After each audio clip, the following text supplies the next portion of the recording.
राधे राधे दोस्तों, हमारे चैनल में आप सभी का स्वागत है। आप सभी जानते हैं कि 2 अप्रैल 2026 को हनुमान जयंती बहुत ही धूमधाम से मनाई जा रही है। चलिए उसी के शुभ अवसर पर हनुमान जयंती की कथा सुनते हैं। जय श्री कृष्ण, राधे राधे। आप सभी श्रोताओं को चैत्र पूर्णिमा की हार्दिक शुभकामनाएं। चैत्र पूर्णिमा हिंदू नव वर्ष की पहली पूर्णिमा है। इस दिन स्नान और दान करना बहुत शुभ माना जाता है। चैत्र पूर्णिमा के ही दिन हनुमान जी का जन्मोत्सव भी मनाया जाता है। चैत्र पूर्णिमा के दिन हनुमान जी की स्तुति करने के साथ पितरों के लिए तर्पण और दान का भी विशेष महत्व है। भक्ति और वैराग्य के आधारभूत स्तंभपट्टी की सनातनी परंपरा में जब भी भक्ति की बात होती है तो अलग काल में हुए भक्तों के नाम याद किए जाते हैं। इन सभी भक्तों में सबसे ऊपर एक भक्त का नाम आता है जिनका नाम हर युग में चिरकाल तक जीवंत रहेगा। ये ऐसे भक्त हैं जिनको अमरता का वरदान प्राप्त हुआ है और युगों युगों तक धरती पर मौजूद है। प्रभु की सेवा करने के लिए निस्वार्थ भाव ने उन्हें भक्त शिरोमणि की उपाधि प्रदान की है। उनकी भक्ति के लिए लिखने वालों ने यहाँ तक लिखा है कि दुनिया चले न हनुमान के बिना, राम जी चले न हनुमान के बिना। दुनिया चले न हनुमान के बिना, राम जी चले न हनुमान के बिना। तो आइए भक्त शिरोमणि श्री हनुमान जी के जन्म की पावन कथा का रसपान करते हैं। कथा शुरू होती है शिव जी के उस वरदान से जो उन्होंने राजा केसरी और माता अंजना को दिया था। दरअसल एक बार राजा केसरी और माता अंजना ने शिव जी की कठिन तपस्या की। जब दोनों की तपस्या से भगवान प्रसन्न हो गए तो उन्होंने माता अंजना और केसरी से वरदान मांगने को कहा, जिस पर माता अंजना ने कहा कि हे भोलेनाथ, हमें एक ऐसे पुत्र का वरदान दीजिए जो बल में रुद्र, गति में वायु और बुद्धि में गणपति के समान तेजस्वी हो। माता के वचनों से खुश होकर शिव भगवान जी माता अंजना को वरदान दिए और अपनी रौद्र शक्ति को पवन देव के रूप में यज्ञ कुंड में समाहित किया और उत्पन्न शक्ति को माता अंजना के गर्भ में स्थापित कर दिए, जिस वजह से हनुमान जी का एक नाम पवन पुत्र भी हुआ। अब आइए श्रवण करते हैं हनुमान जी के जन्म की कथा विस्तार से। माता अंजनी पूर्व जन्म में देवराज इंद्र के दरबार में एक अप्सरा थी जिनका नाम कुंजिक अस्त्रा थी। बालपन में वे अत्यंत सुंदर और स्वभाव से चंचल थी। एक बार अपनी चंचलता में ही उन्होंने तपस्या करते एक तेजस्वी ऋषि के साथ अभद्रता कर दी। गुस्से में आकर ऋषि ने कुंजिक अस्त्रा को श्राप दे दिया कि जा, तू वानर की तरह स्वभाव वाली वानरी बन जा। ऋषि के श्राप को सुनते ही कुंजिक अस्त्रा ऋषि से क्षमा याचना मांगने लगी। तब ऋषि ने दया दिखाई और कहा कि तुम्हारा वह रूप भी परम तेजस्वी होगा। तुमसे एक ऐसे पुत्र का जन्म होगा जिसकी कीर्ति और यश से तुम्हारा नाम युगों युगों तक अमर हो जाएगा। इस तरह अंजनी को वीरपुत्र का आशीर्वाद मिला। ऋषि के श्राप से त्रेता युग में अंजनी को नारी वानर के रूप में धरती पर जन्म लेना पड़ा।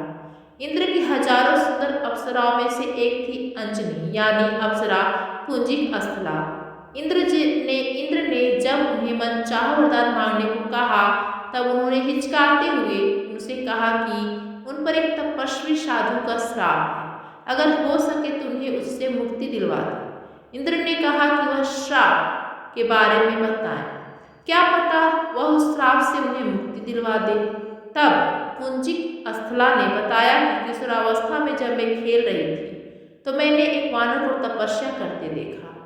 मेरे लिए यह एक बड़ी आश्चर्य वाली घटना थी, इसलिए मैंने उस तपस्वी वानर पर फल फेंकने शुरू कर दिए। बस यही मेरी गलती थी, क्योंकि वह कोई आम वानर नहीं बल्कि एक तपस्वी साधु थे। मैंने उनकी तपस्या भंग कर दी और क्रोधित होकर उन्होंने मुझे श्राप दे दिया कि जब भी मुझे किसी से प्रेम होगा तो मैं वानर बन जाऊंगी। मेरे बहुत गिड़गिड़ाने पर और माफी मांगने पर उस साधु ने कहा कि मेरा चेहरा वानर होने के बावजूद उस व्यक्ति का प्रेम मेरी तरफ कम नहीं होगा। अपनी कहानी सुनाने के बाद पुंजिक अस्त्रा ने कहा कि अगर इंद्रदेव उन्हें इस श्राप से मुक्ति दिलवा सके तो वह उनके बहुत आभारी होंगे। इंद्रदेव ने उन्हें कहा कि इस श्राप से मुक्ति पाने के लिए धरती पर जाकर वास करना होगा, जहां वह अपने पति से मिलेंगी। शिव जी के अवतार को जन्म देने के बाद अंजनी को इस श्राप से मुक्ति मिल जाएगी। इंद्र की बात मानकर पुंजिक अस्त्रा अंजनी के रूप में धरती पर चली आई। उस श्राप का प्रभाव शिव जी के अंश को जन्म देने के बाद ही समाप्त होना था।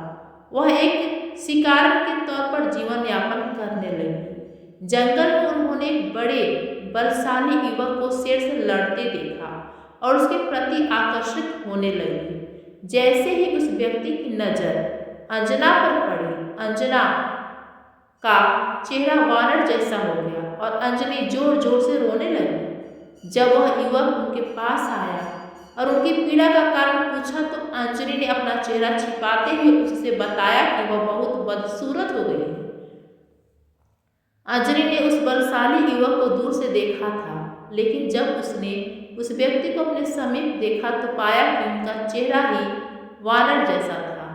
अपना परिचय बताते हुए उस व्यक्ति ने कहा कि वह कोई और नहीं, वानर राज केसरी है, जो जब चाहे इंसानी रूप में आ सकते हैं। अंजनी का वानर जैसा चेहरा उन दोनों को प्रेम करने से नहीं रोक सका और जंगल में केसरी और अंजना ने विवाह कर लिया। केसरी और अंजना ने विवाह तो कर लिया पर संतान सुख से वंचित थे। अंजना अपनी इस पीड़ा को लेकर मतंग ऋषि के पास गई। तब मतंग ऋषि ने उनसे कहा कि पंपा सरोवर के पूर्व में नरसिंह आश्रम है। उसकी दक्षिण दिशा में नारायण पर्वत पर स्वामी तीर्थ है। वहां जाकर उसमें स्नान करने के बाद 12 वर्ष तक तप एवं उपवास करने पर तुम्हें पुत्र सुख की प्राप्ति होगी। अंजना ने मतंग ऋषि एवं अपने पति केसरी से आज्ञा लेकर तप किया। 12 वर्ष तक केवल वायु पर ही जीवित रही। एक बार अंजना ने सूची स्नान करके सुंदर वस्त्राभूषण धारण किया। तब वायु देवता ने अंजना की तपस्या से प्रसन्न होकर उस समय पवन देव ने उनके कान में प्रवेश कर उन्हें वरदान दिया कि तुम्हारे यहाँ सूर्य, अग्नि एवं सुवर्ण के समान तेजस्वी वेद वेदांगों का मर्मज्ञ महाबलशाली पुत्र होगा। इस आशीर्वाद के बाद वे शिव जी की आराधना और तपस्या में लीन रहे। तब प्रसन्न होकर शिव जी ने उन्हें वरदान मांगने को कहा। अंजना ने शिव जी से कहा कि साधु के श्राप से मुक्ति पाने के लिए उन्हें शिव जी के अवतार को जन्म देना है। इससे शिव जी की बालक के रूप में उनकी कोख में जन्म ले। तथास्तु कहकर शिव जी अंतर्ध्यान हो गए। इस घटना के बाद एक दिन अंजना शिव जी की आराधना कर रही थी और दूसरी तरफ अयोध्या में महाराज दशरथ अपनी 3 रानियों कौशल्या, सुमित्रा और कैकेयी के साथ पुत्र रत्न की प्राप्ति के लिए श्रृंगी ऋषि को बुलाकर पुत्र कामेष्टि यज्ञ कर रहे थे। यज्ञ की पूर्णाहुति पर स्वयं अग्निदेव प्रकट होकर श्रृंगी ऋषि को खीर का एक स्वर्ण पात्र दिए और कहें, ऋषिवर, यह खीर राजा की 3 रानियों को खिला दो। राजा की इच्छा अवश्य पूर्ण होगी। जिसे 3 रानियों को खिलाना था, लेकिन इस दौरान एक चमत्कारी घटना हुई। एक पंछी उस खीर की कटोरी में से थोड़ी सी खीर ले गई और तपस्या में अंजना के हाथ पर गिरा दी। अंजना ने शिव जी का प्रसाद समझकर उसे ग्रहण कर लिया। तब हनुमान जी का जन्म त्रेता युग में अंजना के पुत्र के रूप में चैत्र शुक्ल की पूर्णिमा की महानिशा में हुआ। अंजना के पुत्र होने के कारण ही हनुमान जी को आंजनेय के नाम से भी जाना जाता है, जिसका अर्थ होता है अंजना द्वारा उत्पन्न।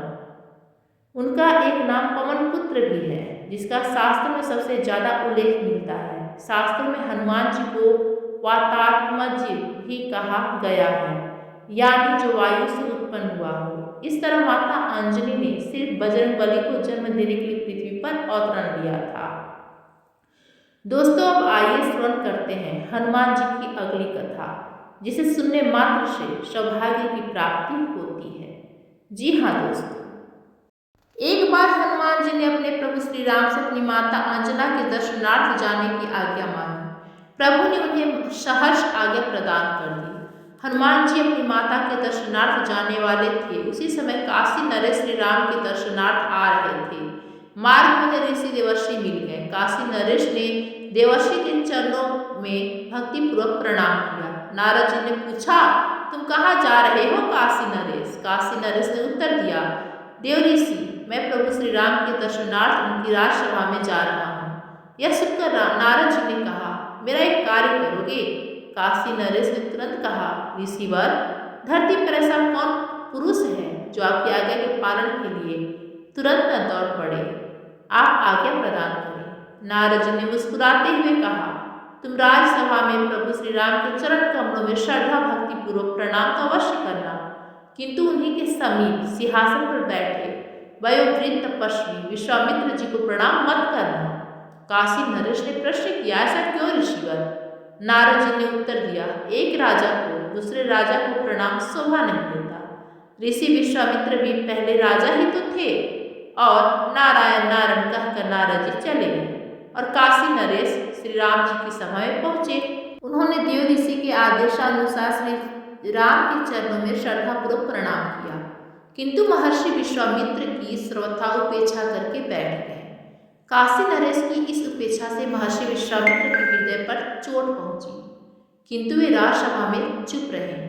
पीछे उन्होंने श्री राम भगवान से कहा, श्री राम, तुम मर्यादा पुरुषोत्तम कहलाते हो, इसे तुम्हारी राजसभा में तुम्हारे उपस्थित रहते मर्यादा की अवहेलना उचित नहीं। महर्षि विश्वामित्र की बात सुनकर प्रभु श्री राम ने आश्चर्य से पूछा, गुरुदेव, मेरे रहते कब और कहाँ मर्यादा का उल्लंघन हुआ? आप कृपया पूर्वक बतलाने का कष्ट करें। विश्वामित्र बोले, आज ही राजसभा में काशी नरेश ने तुम्हारे चरणों में तो प्रणाम किया, किंतु उसने मेरी श्रद्धा उपेक्षा कर दी। यह कदापि उचित नहीं। आपकी सभा में मेरा अपमान हुआ है। मेरी राजसभा में मेरे ही सम्मुख आपकी उपेक्षा, यह तो मेरा भयानक तिरस्कार है। उन्होंने प्रतिज्ञा की, आज सूर्यास्त से पहले ही उस अजब को मृत्यु दंड दूंगा। परम पराक्रमी श्री राम के प्रतिज्ञा वायु से सर्वत्र फैल गई। काशी नरेश ने सुना तो उनका कंठ शुष्क हो गया। जीवन से निराश होकर वे दौड़े दौड़े नारद जी के पास आए और उनके चरणों में गिरकर गिड़गिड़ाते हुए बोले, देवर्षि, श्री राम ने आज संध्या काल तक मुझे मार डालने की प्रतिज्ञा की है। प्रतिज्ञा तो मैंने भी सुनी है। देवर्षि, नारद ने उत्तर दिया, और श्री राम की प्रतिज्ञा सर्वविदित है कि रघुकुल रीत सदा चली आए। रघुकुल रीत सदा चली आए, प्राण जाए पर वचन न जाए। काशी नरेश रो पड़े, देवर्षि, मैंने तो आपके आदेश का पालन किया था, वैसे भी हो, आप मेरे प्राण बचाइए। नारद जी ने काशी नरेश को समझाते हुए कहा, आप चिंता न करें, मृत्यु तो निश्चित होती है, वह किसी प्रकार टलती नहीं। यदि भगवान श्री राम के वाण से प्राण पखेरु उड़ जाए तो निश्चय ही जीवन सफल हो जाए। किंतु तुम एक काम करो। नारद जी ने काशी नरेश से धीरे धीरे कहा, तुम हनुमान जी की माता अंजना के समीप जाकर उनके चरण पकड़ो। जब वे चरण छुड़ाने लगे तब तुम अपनी रक्षा के लिए वचन लेना। जब तक वे 3 बार तुम्हारी रक्षा के वचन न दे दें तब तक तुम उनके चरण पकड़े रहना, बस तुम्हारा काम बन जाएगा। नारद जी की बात सुनकर काशी नरेश भागते भागते माता अंजना के यहाँ गए। माता अंजना बैठी हुई भगवान राम का जप कर रही थी। रोते कलपते काशीराज माता के चरणों पर गिर पड़े। उनके चरणों को पकड़कर उन्होंने कहा, माँ मेरी रक्षा करो। आज संध्या काल तक एक राजा ने मुझे मारने की प्रतिज्ञा ली है। आपके अतिरिक्त मेरे प्राण और कोई नहीं बचा सकता। रक्षा करो माँ, रक्षा करो। माता अंजना बोली, किसने और क्यों तुम्हें आज संध्या के पूर्व ही मार डालने का प्रण किया है? काशी नरेश बोले, माँ तुम मेरी रक्षा का वचन दे दो, अन्यथा मैं अभी आपके चरणों में ही अपने प्राण त्याग दूंगा। वात्सल्यमयो सरल जननी ने कहा, मैं तेरे प्राण की रक्षा का वचन देती हूँ। फूट फूट कर रोते हुए काशी नरेश ने अधीर होकर पुनः प्रार्थना की, माँ मुझे संतोष नहीं हो रहा है, मेरे विश्वास के लिए यही बात 3 बार कह दो, मैं तेरी प्राण का रक्षा का वचन देती हूँ। सर्वथा सरल दयामयी जननी ने 3 बार कहते हुए कहा, अच्छा आप तो बताओ, तुम्हें मारने की प्रतिज्ञा किसने की है? काशी नरेश ने कहा, भगवान श्री राम ने। उन्होंने आज संध्या काल तक मेरे वध की प्रतिज्ञा की है। यह सुनकर माता अंजना चिंतित होकर बोली, श्री राम की प्रतिज्ञा कैसे अन्यथा हो सकती है? पर मैंने तुम्हें वचन दिया है। उसी समय हनुमान जी ने वहां पहुंचकर माता का चरण स्पर्श किया। आशीर्वाद देते हुए माता ने कहा, बेटा तुम ठीक समय पर आए। अभी अभी मैं एक आवश्यक कार्य से चिंतित होकर तुम्हारा ही स्मरण कर रही थी। वह कार्य हो जाए तो मेरा मन हल्का हो जाए। हनुमान जी ने कहा, आज्ञा दीजिए माता जी, आपका कार्य करने के लिए तो मैं प्रतिक्षण प्रस्तुत हूँ। माता अंजना बोली, पर काम तो कठिन है बेटा, इस कारण मैं चिंतित हो गई हूँ। माता अंजना की बात सुनकर हनुमान जी ने उन्हें आश्वस्त करते हुए कहा कि माता, आपके पुत्र पर प्रभु श्री राम का आशीर्वाद है। ऐसा कौन सा काम है जो राम का नाम लेकर न कर सकूं? माता अंजना ने कहा, यह सब कुछ मैं जानती हूँ मेरे लाल, किंतु काम अत्यंत कठिन है, इसे कहने में झिझक रही।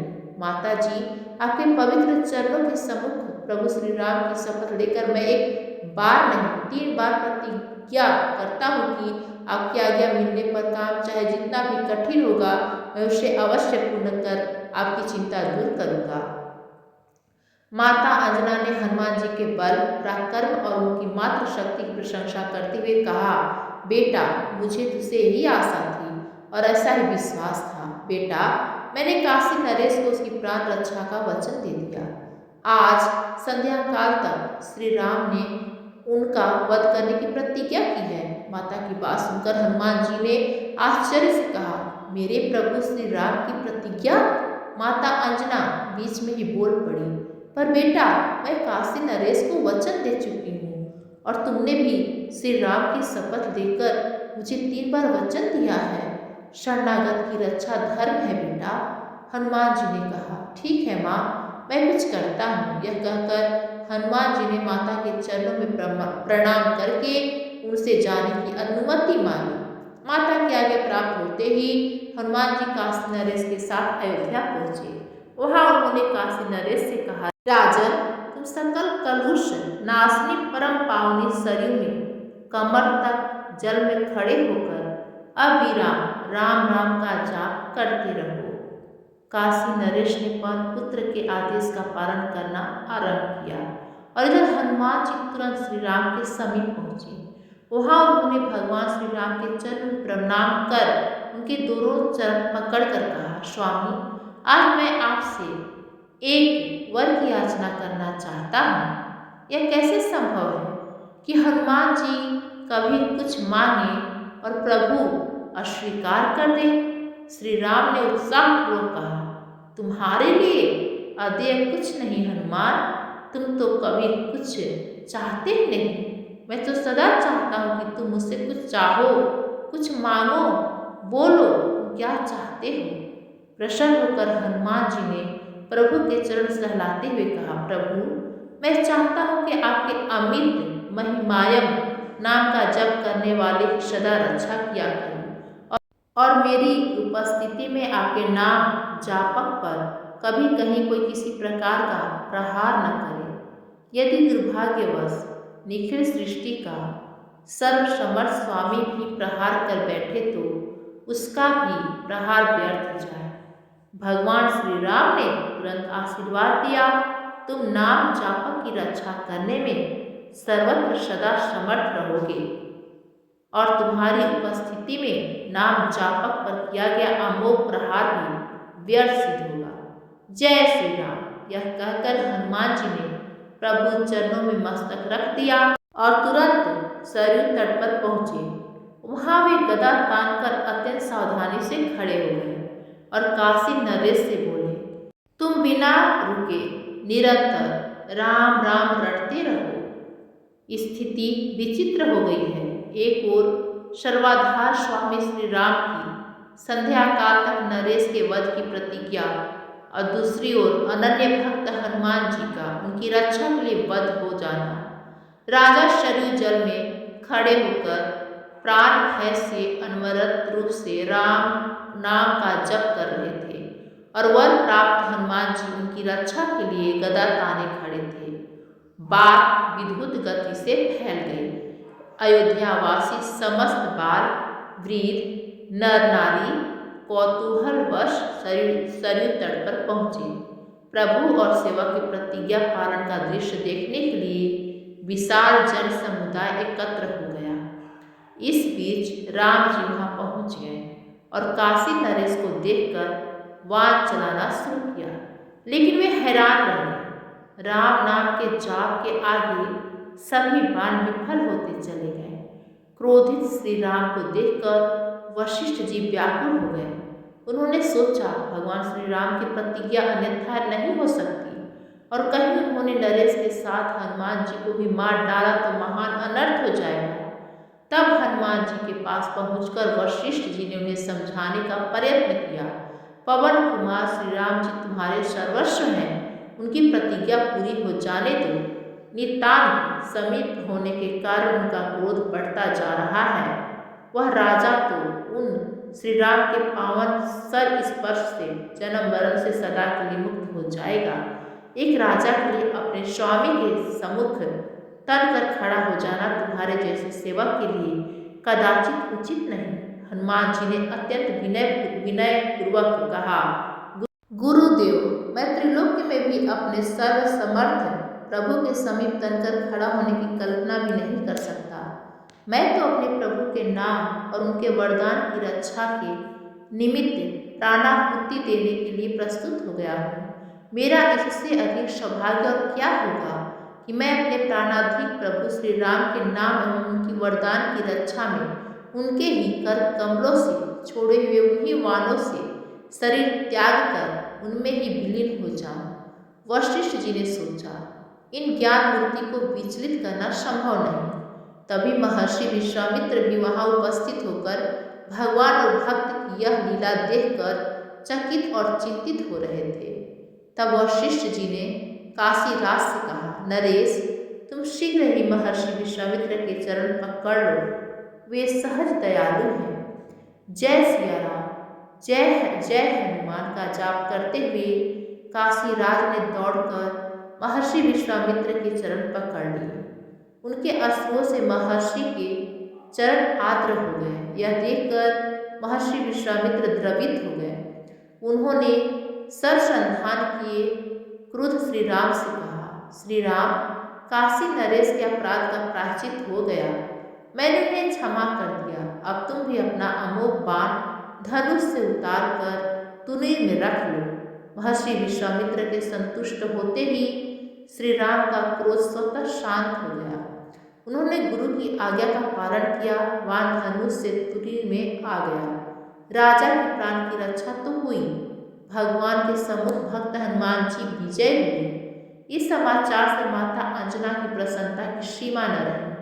विश्वामित्र इससे पहले कि कुछ कहते वहां नारद प्रकट हो गए और बता दिए कि ये सब कुछ क्यों हुआ। पूरी बात सुन विश्वामित्र ने आखिर महर्षि नारद से पूछा कि उन्होंने ऐसी सलाह काशी नरेश को क्यों दी। इस पर नारद जी ने जवाब दिया कि हमेशा मैं सुनता था कि राम का नाम श्री राम से भी बड़ा है। मैंने सोचा कि असल परीक्षा ही हो जाए ताकि लोग भी समझ ले कि प्रभु के नाम की महिमा प्रभु से अधिक है। प्रेम से बोलो, जय वीर हनुमान, जय वीर हनुमान।